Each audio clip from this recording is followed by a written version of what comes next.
এইবিলাক কেতিয়া কৰে যেতিয়া মানুহৰ মাজত তেওঁলোকৰ বিশ্বাসটো নাই। অসমৰ মানুহৰ ওপৰত বিশ্বাস নথকাৰ বাবেই মুখ্যমন্ত্ৰী ডাঙৰীয়াই বিভিন্ন চল চাতুৰিৰে 2026 বৈতৰণি পাৰ হ'ব গৈছে। এছাৰ যে হ'ল, অসমত এছাৰৰ প্ৰয়োজনটো কি আছে? ইয়াত এছাৰ কিয় কৰিল?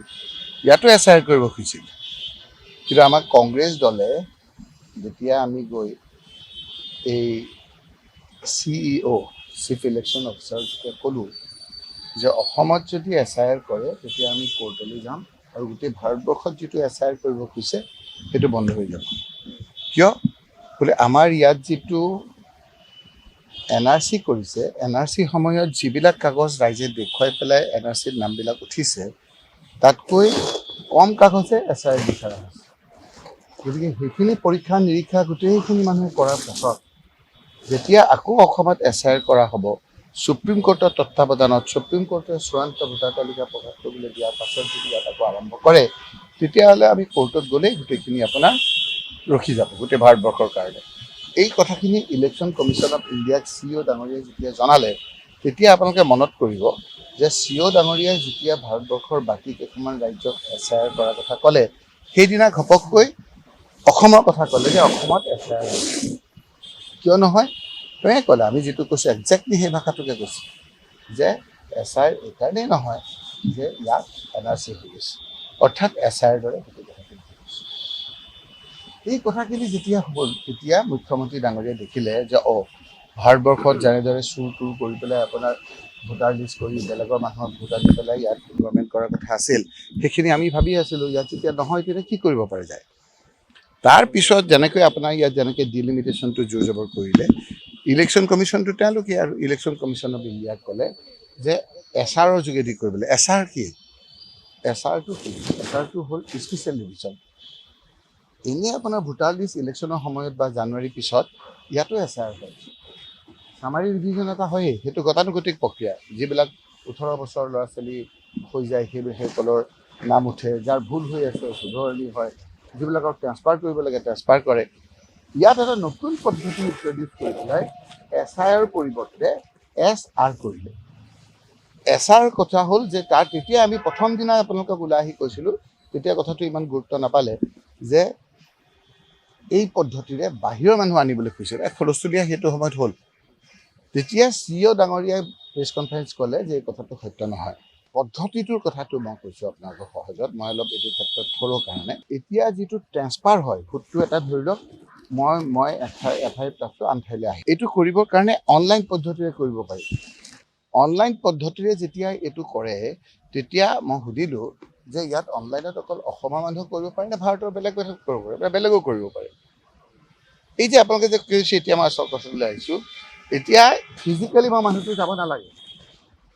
আমাৰ ইয়াততো এতিয়া অসমৰ মানুহখিনি ফিজিকেলি যাব বা অসমৰ মানুহে কৰি আছে। এই যে অনলাইন ছিষ্টেমটো কৰি দিছে, এতিয়া বিহাৰ কওক, UP কওক বা বেংগলৰ এটা ছাইডে কওক, সেই মানুহখিনি যদি কাৰোবাৰ ঘৰত তেওঁলোকৰ নামটো সোমাব লাগে, তাত বহিবই পাৰিব, ভোটাৰ লিষ্ট চায়েই পাৰিব। সেই পদ্ধতিৰে তেওঁলোকে গোটেই সমষ্টিবিলাকত নকৰে। মই আপোনালোকক দেখুৱাই দিম, চবতে নকৰে। য'ত কৰিলে তেওঁলোকৰ বৈতৰণিটো পাৰ হোৱাত সহায় হ'ব, সেই ধৰণৰ এটা গভৰ্ণমেণ্টখন আছে, বিভিন্ন ধৰণৰ চ'ৰ্চ আছে। আমাৰ পুলিচ এটা আভিজাত্য আছে, কিন্তু মুষ্টিমেয় পুলিচক তেওঁলোকে ব্যৱহাৰ কৰি, মুষ্টিমেয় বা তেওঁলোকৰ কিছুমান মুষ্টিমেয় কিছু অফিচাৰক ব্যৱহাৰ কৰি এই কামখিনি কৰা আৰম্ভ কৰিছে। আৰু সেইকাৰণেই অকল সেইটো ধৰা পৰিছে, যেতিয়ালৈকে চুৰ কৰি থাকে তেতিয়ালৈকে ধৰা নপৰে, সেইটো আৰ্ট। ধুনীয়াকৈ হিন্দী কান্দে ধুনীয়াকৈ, যেতিয়া ধৰা পৰে সেইটোক কয় চুৰ। এইকেইটা ধৰা পৰাৰ কাৰণে ভূত চুৰ, ধৰা নপৰাকেইটা আৰ্ট। এতিয়া এনেকুৱা হৈছে কি, আপোনাক মই স্পেচিফিকেলি আমাৰ CPM দলে আমাক কেইদিনমানৰ আগত COই এখন মিটিং কৰিলে, সেইখনত দেখুৱাই দিলে যে এই 151 চেণ্টাৰৰ BRO থকা অৱস্থাটো তেওঁলোকে BRO দিছিল, চেঞ্জ কৰিছে। এইটো নোৱাৰে, যিজনে কৰিছে ইমিডিয়েটলি ডিচিজনৰ এগেইনষ্টে একশ্যন ল'ব লাগিছিলে। মোৰ লোকসভা সমষ্টিৰ গোলোকগঞ্জত মই স্পেচিফিকেলি COক দিলোঁ যে BRO দ্বাৰা SR হৈ থকা অৱস্থাত তাত 61 এটা চেণ্টাৰত, এটা 151ত কথা নাই বতৰা নাই এডিশ্যনেল BRO দিছে। কোনো পদ্ধতিত দিব নোৱাৰে। আপোনালোকেও বুজা নাই কথাখিনি, যোনে লাগি আছে তেওঁলোকেহে বুজিব। BRO দিয়াৰ পিছত কোনো ইলেকশ্যন কমিশ্যনৰ আইন কানুনে কৰিব নোৱাৰে।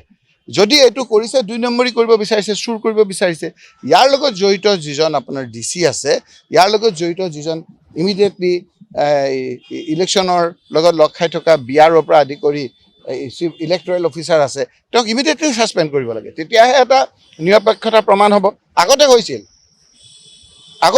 আগতে এনেধৰণৰ অভিযোগ পোৱাৰ লগে লগে সেই অফিচাৰৰ বিৰুদ্ধে একশ্যন হয়। সেইকাৰণে যদিও আমাৰ এই অফিচাৰ ইলেকশ্যনৰ সময়ত যোৱাৰ লগে লগে তেওঁলোকে অকণমান নিউট্ৰেলিটি মেইনটেইন কৰে। আজিকালি সেইটো নাই। আজিকালি সেইটো কাৰণ আপোনাৰ ইলেকশ্যনৰ মুখ্যজনেই আপোনাৰ তেওঁলোকৰ লগত জড়িত।